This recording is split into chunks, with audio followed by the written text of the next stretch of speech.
Seche makoro udwa kwayo dalaka e pacho kaendi udwaro bilion 996 nikech rem ma un go en trilion 1.1 manong ni kare e budget uni kubang kusechoko usuru te rem mar trilion 1.1 ni uda kwayo siling bilion 996 dalaka e bengi ma dalaka dong udhi miyo bengi gi koro ok mi jopiny hola kendo udhi ketho ohala. Well, dwarore ni mondo waduok chien pesa ma waolo e Kenya ka nikech pesa mang'eny onego dhi ne jo ohala iluongo ni private sector mondo bet ka kawo pesa e bengi to yawo gohendni gi to miyo jowa yudo tije.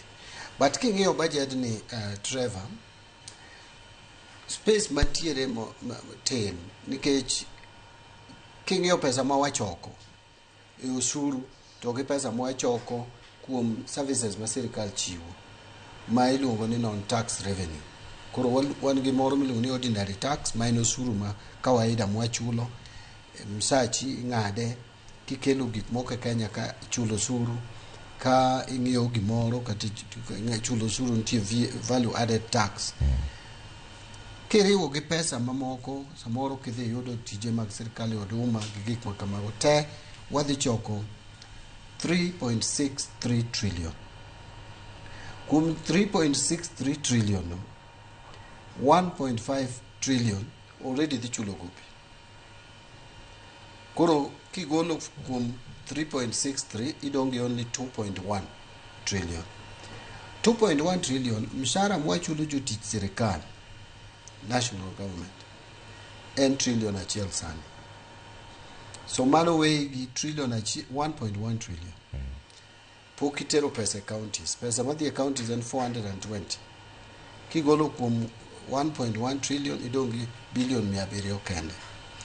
Ni billion 700 ni en e pesa ma koro dwadhi e tije sirikal mamoko.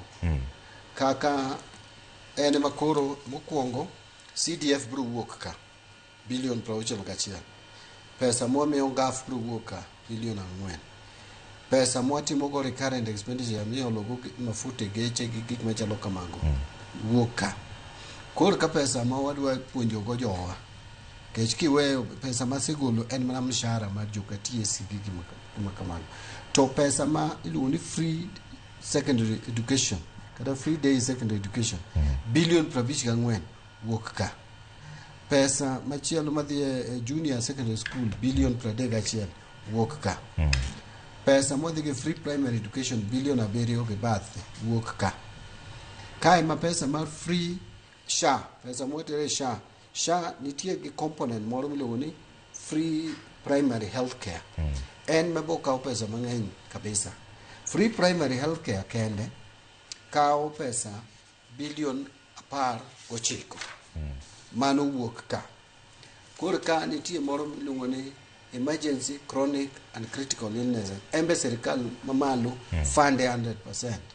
En bo kawo billion 4. Mano ka in gi tuo moko machendo matinde thiedho tek kaka cancer, diabetes, gik machalo tuoche machalo kamago. Mago wuok ka. So inuongo ni waonge gi pesa kata madong for development. Therefore kaminyalo ng'ado malongo nikech mano pok ikelo security sector te obed police obed provincial administration matiyo luongo ni national government administration ni obed jolweny KDF to ikele national intelligence service kiriwo gi te gikaw 566 billion no pesa mwaketo ne budget michulo go mshahara jogo duto te to bende ng'iewo ne gigo all the equipment and gears and everything ma defend our country. So ino ka budget wani oonge gi space moro ma dange waji ni nanga ng'ad ka. Itemo kabisa mondo mi ng'adi to tek. Koro wate emomiyo neno kanyo wabiro gi miluongo National Infrastructure Fund mondo wagol projects mag infrastructure madongo ma nyalo bedo ma kisungu luongo ni commercially viable mondo wayud space ma wanyalo kete social services. Puka biro kata cash transfer to the elderly makao 25 billion orphans and vulnerable geng'eny and giketo budget wani is very limited. Okay. Emomiyo samoro ne okata kaji yuak jigoko ni meduru pesa education, meduru pesa health. King'iyo the budget kamidwa gole pesa unless ni chake dok ikaw mana go weekend. Ok medre. Ada yinu mondo mugo simu koro mondo winj kaka wacho